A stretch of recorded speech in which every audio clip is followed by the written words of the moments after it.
wala pa rin talagang solusyon sa mainit na kamay ng import na si Benny Boatwright at Marshall Lassiter. Nagpaulan na naman sila ng 3-pointers.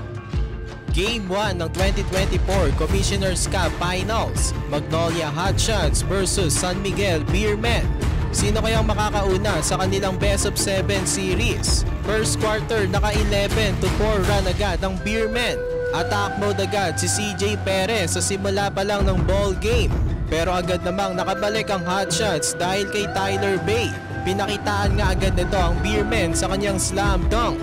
Mark Baroka naman gumagawa na rin, nakalamang na ulit ang Hotshots after ng kanyang back-to-back baskets. Terence Romeo pinasok naman ng Beermen around 2 minutes ng first. Nang lalamig pa nga agad ito, nakapag-commit agad ng turnover. Showtime na naman tuloy si Tyler Bay sa kanyang acrobatic dunk.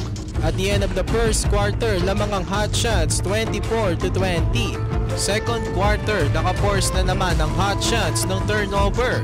Calvin Abueva pass break points. Terence Romeo naka-score naman na sa kanyang 3-pointer. Balik sa Beermen ang kalamangan 30-28. After nyan, umatake na naman sa loob si Romeo. Na-extend pa ng Beermen sa 6 points ang kanilang kalamangan 38-32. Junmar Pajardo nasupalpal si Paul Lee. Naka-score pa si Abay sa loob after nyan. Tapos sinundan pa yan agad ni Benny Boatwright, 3-pointer over Tyler Bay. First 3-pointer niya yan sa ball game. Sumagot naman agad si Tyler Bay, naka-end 1 play against Boatwright. Kaso malaki-laki pa rin ang lamang ng Beermen.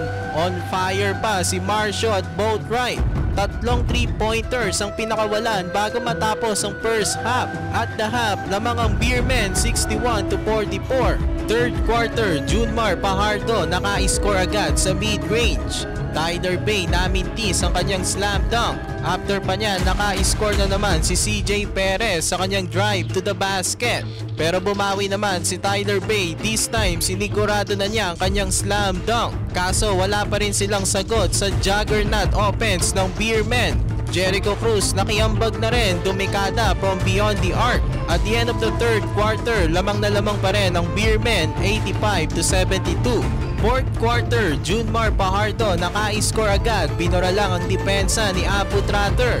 Benny Boatwright easy points na naman sa pass break. Balik sa 20 points ang kalamangan ng Beermen.